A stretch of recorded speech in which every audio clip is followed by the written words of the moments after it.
ফিলিস্তিনের পক্ষে ঢাকায় স্মরণকালের সবচেয়ে বড় সমাবেশ, মুসলিম বিশ্বকে ইসরায়েলের সঙ্গে সম্পর্ক ছিন্ন করার আহ্বান।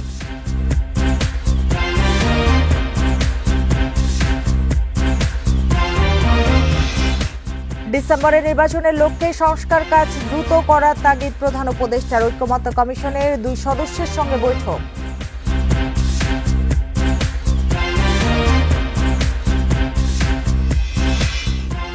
চারুকলায় ভাস্কর্য পোড়ানোর ঘটনায় ঢাবি কর্তৃপক্ষের মামলা, ফ্যাসিবাদের দোসররা জড়িত, হবে দ্রুত বিচার বললেন উপদেষ্টা।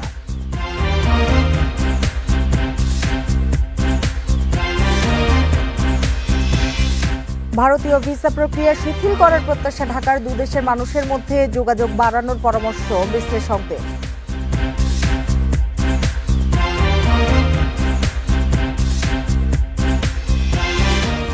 এক বছরে সরু চালের দাম বেড়েছে 11.5%। ভালো ফলন ও আমদানির পরও কাটছে না অস্থিরতা, সিন্ডিকেট ভাঙার দাবি ক্রেতাদের।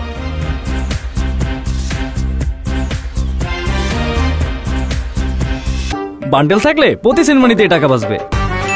বিকাশ সেনমানি বান্ডেল কিনে জিতুন প্রতি লেনদেনে। আমন্ত্রণ বিরতিহীন রাত 9টায় বাংলাদেশে। আপনাদের সঙ্গে আছি আমি সুমনা সিমি। এতক্ষণ জানাচ্ছিলাম শিরোনামগুলো, এবার জানাবো পুরো খবর।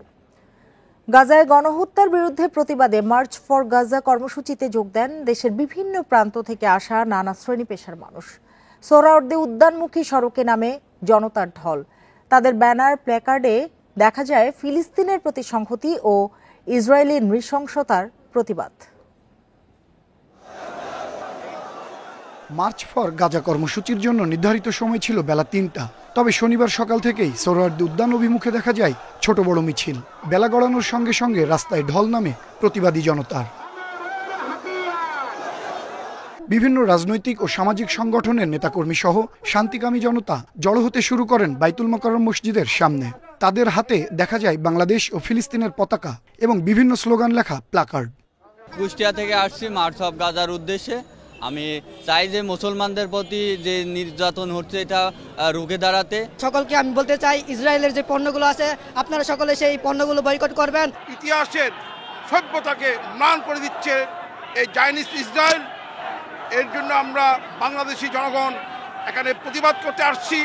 গাজাবাসীর ওপর ইসরায়েলের নৃশংসতার প্রতিবাদে কর্মসূচিতে অংশ নেওয়ার কথা জানিয়েছেন বিক্ষোভকারীরা। তাদের কণ্ঠে ছিল স্বাধীন ফিলিস্তিনের দাবি। আমি একজন হিন্দু হয়েও বলতে চাই, মানুষের পাশে দাঁড়ানো।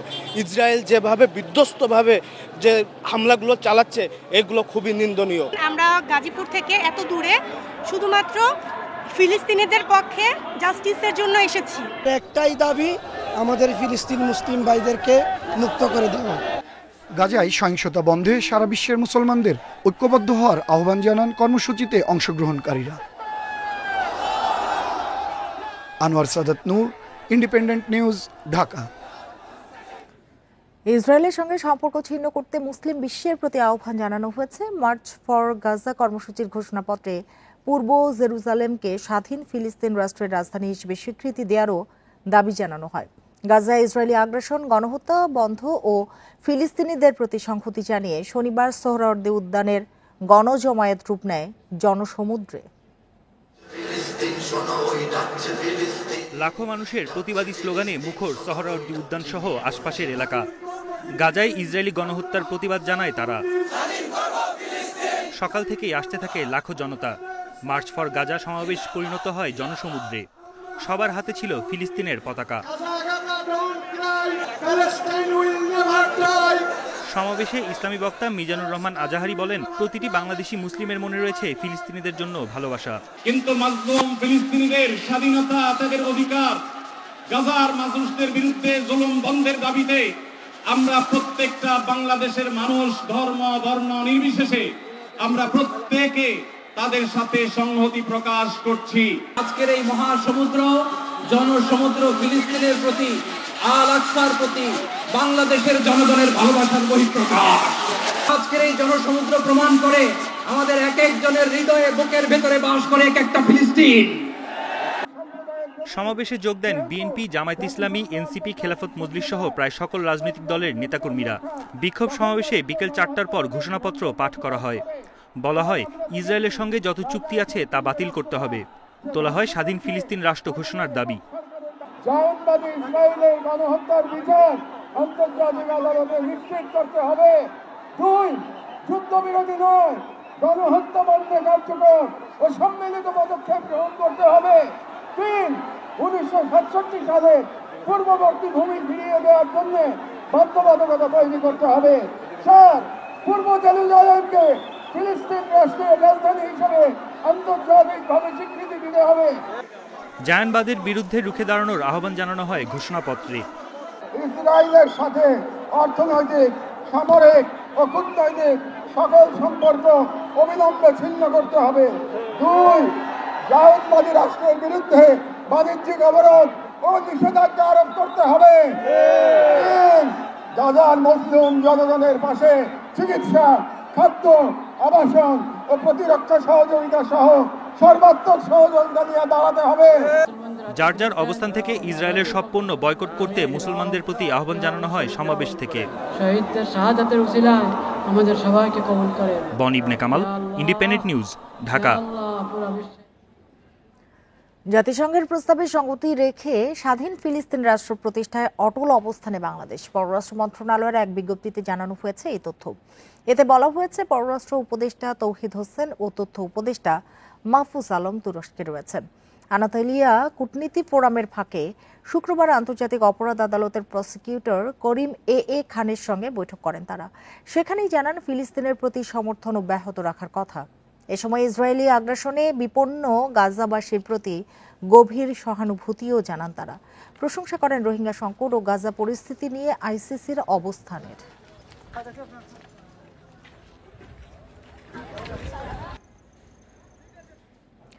ফিলিস্তিনে ইসরায়েলি হামলা ও গণহত্যার প্রতিবাদে দেশের বিভিন্ন জেলায় শিক্ষার্থী ও সাধারণ মানুষের অংশগ্রহণে সমাবেশ ও বিক্ষোভ মিছিল হয়েছে। গাজায় গণহত্যা বন্ধে বরিশাল নগরীর অশ্বিনী কুমার হলের সামনে থেকে কর্মসূচি পালন করা হয়। এছাড়া সব শিক্ষা প্রতিষ্ঠানের ব্যানারে বিক্ষোভ মিছিল ও সমাবেশ করে শিক্ষার্থীরা। এর আগে ফরএভার লিভিং সোসাইটি নামে একটি সামাজিক সংগঠন গণহত্যা বন্ধে মানববন্ধন কর্মসূচি পালন করে। পরে নগরী সদর রোডে মানববন্ধন করে জমিয়তে হিজবুল্লাহ। এ সময় বক্তারা ইসরায়েলি পণ্য বয়কটের আহ্বান জানান। হিলিতে গাজায় গণহত্যা বন্ধে মানববন্ধন ও বিক্ষোভ মিছিল করেছে আহলে হাদিস যুব সংঘ নামে একটি সংগঠন। এ সময় বক্তারা গণহত্যা বন্ধে বিশ্ব নেতাদের দ্রুত উদ্যোগ নেওয়ার দাবি জানান। ফিলিস্তিনি আগ্রাসন বন্ধে বিক্ষোভ মিছিল ও মানববন্ধন হয়েছে পাবনা ও জামালপুরেও। ইসরায়েলের বর্বরতা শেষ করে দেয় এবং এটা যেন ফিলিস্তিনিরা তাদের হাত থেকে মুক্তি পায়, এর জন্যই আমরা এখানে দাঁড়িয়েছি। অনতিবিলম্বে নেতানিয়াহু সরকারকে শান্তি চুক্তি মানতে বাধ্য করা হোক, ইসরায়েলকে সর্বতভাবে বয়কট করা হোক। জাতিসংঘের কাছে আমাদের আবেদন, ফিলিস্তিনিকে স্বাধীন মুসলিম রাষ্ট্র হিসেবে ঘোষণা দেওয়া হোক এবং অনতিবিলম্বে এই আগ্রাসন বন্ধ করা হোক। ডিসেম্বরে জাতীয় নির্বাচনের লক্ষ্যে সংস্কার কার্যক্রম দ্রুত এগিয়ে নেওয়ার তাগিদ দিয়েছেন প্রধান উপদেষ্টা অধ্যাপক মোহাম্মদ ইউনূস। শনিবার বিকেলে প্রধান উপদেষ্টার সরকারি বাসভবন যমুনায় ঐক্যমত্য কমিশনের 2 সদস্যের সঙ্গে এক বৈঠকে তিনি এ তাগিদ দেন। বৈঠকে ডক্টর আলী রিয়াজ ও ডক্টর বদিউল আলম মজুমদার জাতীয় ঐক্যমত্য কমিশনের কার্যক্রমের অগ্রগতি জানান। তারা বলেন, বিভিন্ন সংস্কার কমিশনের সুপারিশ নিয়ে রাজনৈতিক দলগুলোর সঙ্গে আলাদাভাবে আলোচনা চলছে। শনিবার পর্যন্ত 8টি দলের সঙ্গে আলোচনা শেষ হয়েছে বলেও জানান তারা। আগামী বৃহস্পতিবার বাংলাদেশ জাতীয়তাবাদী দল বিএনপির সঙ্গে আলোচনার সময়সূচি নির্ধারণ করা আছে বলে প্রধান উপদেষ্টাকে জানান তারা। বলেন, সংস্কার কার্যক্রমের বিষয়ে জনমত যাচাই এবং সে বিষয়ে সচেতনতা তৈরির লক্ষ্যে বিভিন্ন কর্মসূচি গ্রহণ করা হয়েছে।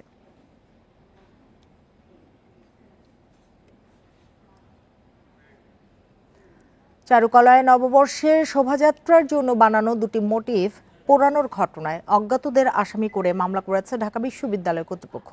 এর আগে ভোরে পুড়িয়ে দেওয়া হয় ফ্যাসিবাদের মুখাকৃতি ও শান্তির পায়রা। ভোর 5টার দিকে লাগে এই আগুন। পরে সহকারী প্রক্টর মোহাম্মদ ইসরাফিল জানান, ফ্যাসিবাদের মুখাকৃতিটিকে কেন্দ্র করেই এ আগুন দেয়া হতে পারে।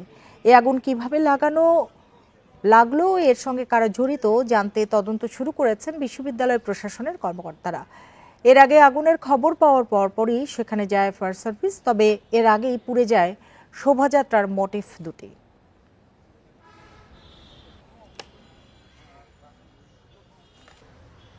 আমার মনে হচ্ছে এটা পরিকল্পিত, কারণ হচ্ছে এখানে যারা গার্ডরা ছিলেন তারা কখন নামাজে যাচ্ছেন, বলা হচ্ছে যে তারা নামাজে গিয়েছিলেন তখন যখন এখানে আগুনটা দেওয়া হয়েছে।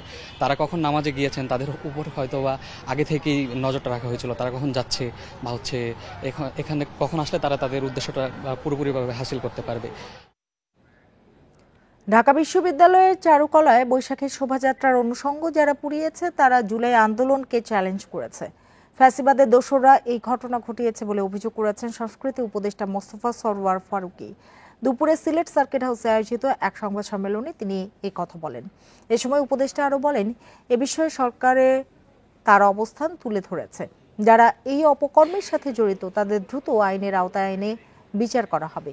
চৈত্র সংক্রান্তি ও বৈশাখ উদযাপন নির্বিঘ্ন করতে আইনশৃঙ্খলা বাহিনী প্রস্তুত রয়েছে বলেও জানান উপদেষ্টা। জুলাইকে চ্যালেঞ্জ করে ফ্যাসিবাদের দোসরদের করা কাজ বলে আমরা মনে করছি। ফ্যাসিবাদের দোসর এই অর্থে বলছি, যারাই চায় না এই ফ্যাসিবাদের মুখাবব র্যালিতে থাকুক, নানান রকম মতামত থাকতে পারে, ক্রিয়েটিভ কমেন্ট, কিন্তু যখন এটা পুড়িয়ে দিতে যায় তখন বুঝতে হবে যে এটার পিছনে একটা সংঘবদ্ধ শক্তি কাজ করছে। বাংলাদেশিদের জন্য ভিসা শিথিল করবে ভারত। দুই দেশের শীর্ষ বৈঠকের পর এমন প্রত্যাশা ঢাকার। পররাষ্ট্র উপদেষ্টা জানান, এতে দুই দেশেরই স্বার্থ রক্ষা হবে। এখন দিল্লির সিদ্ধান্তের অপেক্ষা। বিশ্লেষকেরা বলছেন, দ্বিপক্ষীয় সম্পর্ক স্বাভাবিক করতে দুই দেশের মানুষে যোগাযোগ বাড়ানোর বিকল্প নেই। তাই দ্রুত জটিলতা নিরসনের পরামর্শ তাদের। ছাত্র জনতার গণ অভ্যুত্থানে স্বৈরাচারের পতনের দিন 5 আগস্ট আক্রান্ত হয় ধানমন্ডির ইন্দিরা গান্ধী সাংস্কৃতিক কেন্দ্র।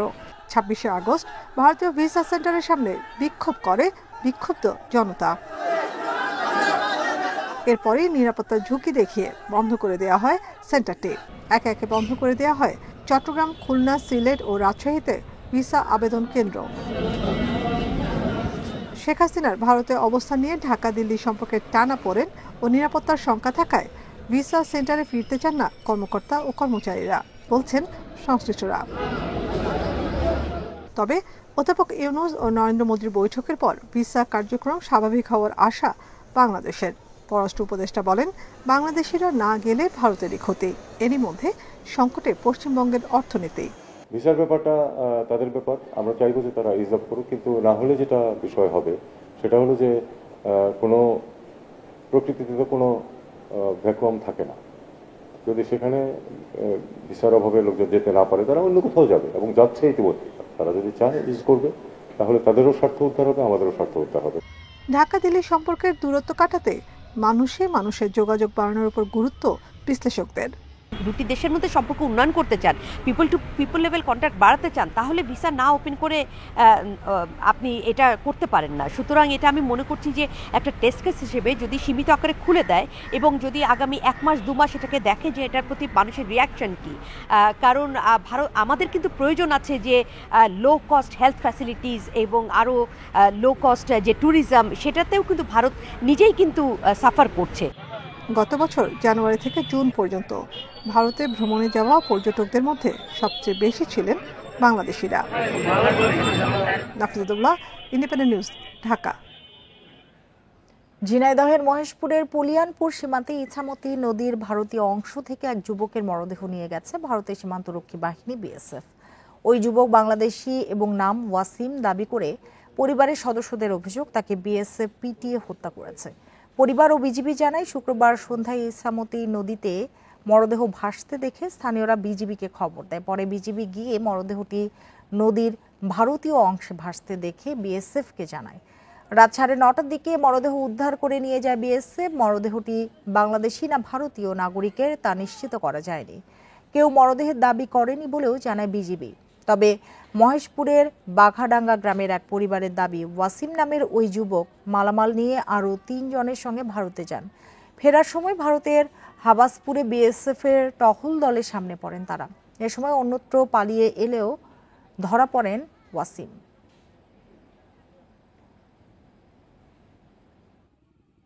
বেটা সোমবারের দিন বাড়ি গিয়ে গেছে আর বাড়ি ফিরে আসেনি, খুঁজাখুঁজি করছে বেটা।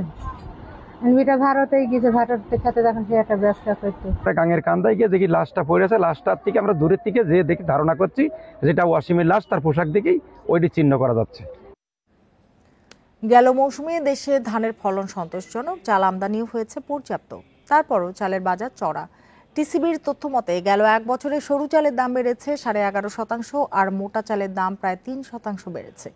চালের দাম না কমায় বিপাকে পড়েছেন স্বল্প আয়ের মানুষ। বাজারে এসেছে আমন মৌসুমের নতুন চাল। গেল আমন মৌসুমে 1.71 কোটি টন ও বোরো মৌসুমে 2.10 কোটি টন চালের ফলন হয়েছে। এদিকে গেল বছরের নভেম্বর থেকে চালের আমদানিও ছিল পর্যাপ্ত। চলতি অর্থবছর থেকে এখন পর্যন্ত 8.20 হাজার টন চাল আমদানি হয়েছে, যদিও ভোক্তারা এর সুফল পাচ্ছে না। বাজারে এখনও চড়া চালের দাম। ঢাকার বাজারে মোটা চাল বিক্রি হচ্ছে 54 থেকে 56 টাকা কেজি দরে, মাঝারি পাইজাম ও ব্রি 28 চাল 56 থেকে 64 টাকা এবং সরু মিনিকেট চাল বিক্রি হচ্ছে 82 থেকে 90 টাকা কেজি দরে। ট্রেডিং কর্পোরেশন বাংলাদেশ টিসিবির তথ্য মতে গত বছরের একই সময়ের তুলনায় সরু চালের দাম বেড়েছে প্রায় 11.5%, মাঝারি ও মোটা চালের দামও বাড়তি। বাইরে থেকে আমদানি করছে, আমদানি করেও চালের দামটা বাড়ে না, দিন দিন কমে নেই, দিন দিন বাড়ার উপরে আছে। এখনো আগের দামে আছে, কোনো চালও এখনো কমে নেই। তবে আমরা আশাবাদী সামনে সিজন আসছে, তখন চালের দামটা কিছুটা কমবে। খাদ্য মন্ত্রণালয় থেকে চাল আমদানির অনুমতি আছে 15 এপ্রিল পর্যন্ত। এদিকে আমদানি বন্ধের অজুহাতে হিলি স্থলবন্দরের স্থানীয় বাজারে সব ধরনের চালের দাম বাড়িয়েছেন ব্যবসায়ীরা। চালের বাজারটা একটু ঊর্ধ্বগতি, এর কারণ ইম্পোর্টারদের জিজ্ঞেস করলে তারা বলে যে 15 তারিখ থেকে সম্ভবত চাল আমদানি বন্ধ হয়ে যাবে। এই যে নোটিশটা আসার পর থেকে চালের দাম কিন্তু আসলে 1-2 টাকা বেড়ে গেছে। পর্যাপ্ত সরবরাহের পরও চালের দাম না কমায় ক্ষোভ জানিয়েছে ক্রেতারা। জানান সিন্ডিকেটের দৌরাত্ম্য না কমলে বাজার স্বাভাবিক হবে না। অ্যানালাইসিস করে একটা অ্যাজাম্পশন দিত যে এরকম দাম পড়তে পারে আসলে, তাহলে আমরা বুঝতে পারতাম যে না আসলে এটা সিন্ডিকেটের কারণে দামটা বাড়ছে। সরকারের গাফিলতি আছে কিনা আমি জানি না, তবে সরকারের মনিটরিং টিমের অবশ্যই ঘাটতি আছে। এদিকে সর্বশেষ তথ্য মতে শনিবার ভারত থেকে 36,000 টন আমদানিকৃত চাল পৌঁছেছে চট্টগ্রাম বন্দরে। Amirul Islam, independent news, Dhaka. ওমরা শেষে নোয়াখালীর কোম্পানিগঞ্জে পরিবারের সঙ্গে দেখা করতে আসা যুবলীগ নেতা আব্দুল কাদের মিলনকে পিটিয়ে হত্যা করেছে দুর্বৃত্তরা। সকালে নোয়াখালী থেকে ঢাকা নেয়ার পথে তার মৃত্যু হয়।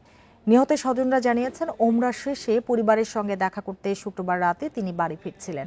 পথে চর পার্বতী ইউনিয়নের হাফেজ আব্দুর রহিম এতিমখানার সামনে দুর্বৃত্তরা তাকে বেধড়ক পিটিয়ে গুরুতর আহত করে। পরে খবর পেয়ে পুলিশ ও সেনাবাহিনী ঘটনাস্থলে গিয়ে তাকে উদ্ধার করে উপজেলা স্বাস্থ্য কমপ্লেক্সে ভর্তি করে। পরে তাকে উন্নত চিকিৎসার জন্য ঢাকায় নেয়ার পথে তার মৃত্যু হয়। নিহতের স্ত্রী জুলেখা বেগম জানিয়েছেন 5 আগস্টের পর তিনি আত্মগোপনে চলে যান।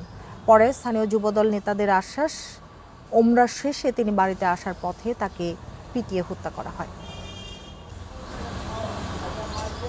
গাড়িতে যখন তাকে আনি বসে তখন একটু উষাছে, উষে বেরোতে সবার নাম বসে। এরা আমার বাইকে প্রচুর মারধর করছে, আমাকে 3বার মারধর করছে। আমার মোবাইল, মানি ব্যাগ সব নিয়ে গেছে, আমার মানি ব্যাগ মোবাইলটা নিয়ে গেছে।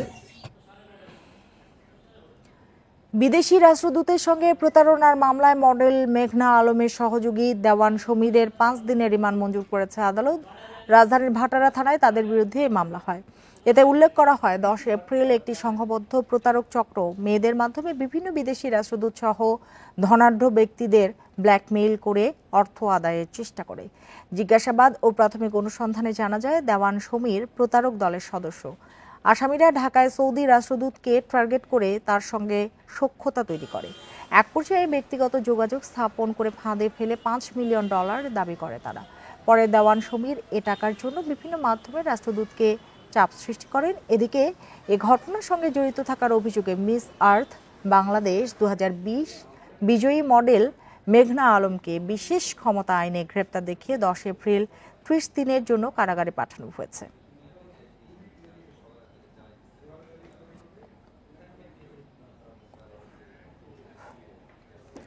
ভারতে বিতর্কিত ওয়াকফ সংশোধনী আইন ঘিরে পশ্চিমবঙ্গের মুর্শিদাবাদে বিক্ষোভ সহিংসতায় 3 জন নিহত হয়েছে। ঘটনায় এখন পর্যন্ত 118 জনকে গ্রেপ্তার করা হয়েছে। ভারতীয় গণমাধ্যম এনডিটিভি জানায় নিহতদের মধ্যে বাবা ছেলে রয়েছে। তাদের মরদেহ শমশেরগঞ্জ এলাকায় তাদের বাড়ি থেকে উদ্ধার করা হয়েছে। এছাড়া শুক্রবারের বিক্ষোভ সহিংসতায় 10 জন পুলিশ সদস্য সহ বহু মানুষ আহত হয়েছে। বিক্ষোভকারীদের ছত্রভঙ্গ করতে পুলিশ টিয়ার গ্যাস ছোড়ে ও লাঠিচার্জ করে। এরপর পরিস্থিতি কিছুটা নিয়ন্ত্রণে আসে। শনিবার সহিংসতা ফের ছড়িয়ে পড়ে শমশেরগঞ্জের ধুলিয়ান এলাকায়। সেখানে গুলিবিদ্ধ হয় এক ব্যক্তি। এদিকে সবাইকে শান্ত থাকার আহ্বান জানিয়েছেন পশ্চিমবঙ্গের মুখ্যমন্ত্রী মমতা ব্যানার্জি। আর রাজ্য জুড়ে সহিংসতার জন্য মমতাকে দায়ী করেছে বিজেপি।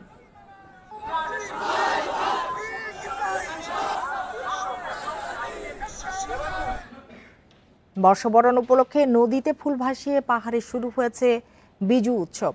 সূর্যোদয়ের সাথে সাথে নারী পুরুষ ঐতিহ্যবাহী পোশাক পরে ফুল ভাসিয়েছে। ফুল বিজুর এই উৎসব পরিণত হয় মিলন মেলায়। এ ধরনের আয়োজন পাহাড়ে সম্প্রীতির বন্ধন আরও সুদৃঢ় করবে বলে মনে করেন সংশ্লিষ্টরা।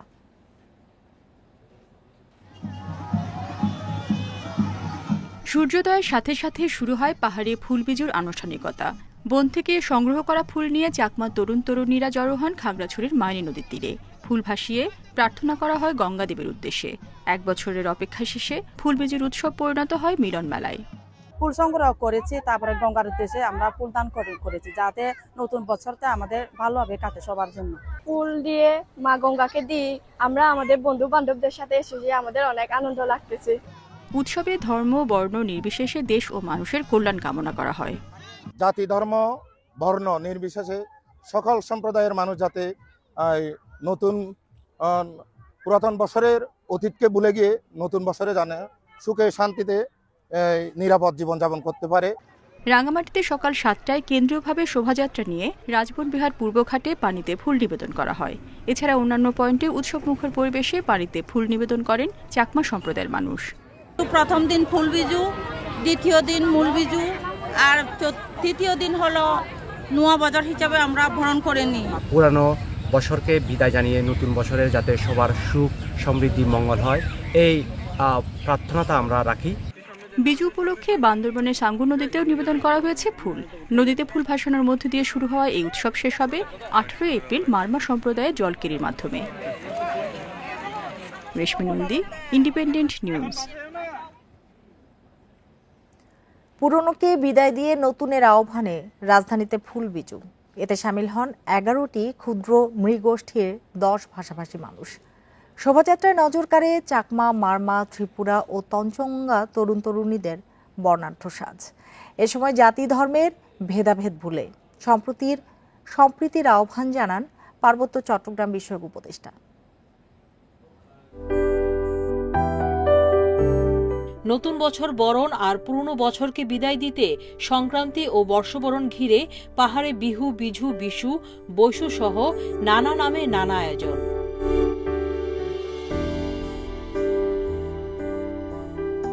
এর রেশ লেগেছে রাজধানীতেও। রমনা লেকে ফুল ভাসানোর মধ্য দিয়ে হয়ে গেল ফুল বিজুর আনুষ্ঠানিকতা।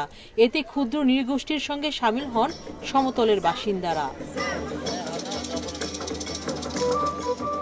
ফুল বিজুতে সামিল হয়ে পুরনো বছরের জরাজীর্ণ কাটিয়ে নতুনের আহ্বান ছিল সবার কণ্ঠে। নদীর স্রোত যেরকম করে চলে যায়, সেভাবে যাতে আমাদের সব দুঃখ কষ্ট চলে যায়। সামনের বছর যাতে আমাদের আরো ভালো কাটে, আমরা যেন আরো উন্নতি করতে পারি, এটাই আমাদের প্রার্থনা থাকবে আর কি। ফুল ভাসানো মা গঙ্গার কাছে প্রার্থনা করব যে আজকে আমরা যে বাংলাদেশে একটা বৈষম্যহীন একটা রাষ্ট্র, যেখানে আমরা সবাই শান্তিতে বসবাস করতে পারি। এ সময় পাহাড়ের বর্ষবরণের সম্প্রীতির বার্তা সমতলেও ছড়িয়ে দেওয়ার প্রত্যয় জানান তারা। আমাদের যে ফুল বিজু আজকের দিন, আজকে আমরা ফুল ভাসাবো এবং সব ফ্যামিলির মঙ্গলের জন্য, দেশের মঙ্গলের জন্য প্রার্থনা করব। সারা বছর ওয়েট করে এই দিনটির জন্য, তো এইটাকে আমরা অনেক বড় করে সেলিব্রেট করি। ভক্তি ভালোবাসার প্রতীক, শ্রদ্ধার প্রতীক। আমরা এই ঐতিহ্যকে শ্রদ্ধা করি, সম্মান করি, ভালোবাসি।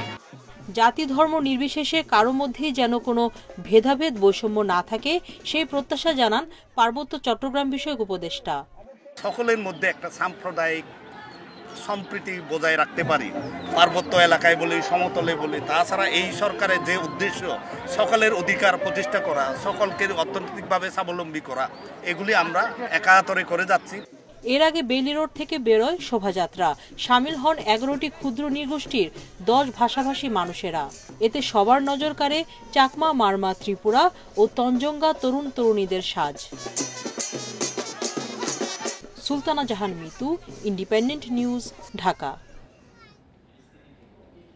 এই ছিল এখনকার সংবাদে। ইন্ডিপেন্ডেন্ট টেলিভিশনের সব খবর আরো বিস্তারিত জানতে চোখ রাখুন ফেসবুক, ইউটিউব এবং এক্সে। ধন্যবাদ সবাইকে এতক্ষণ সাথে থাকার জন্য।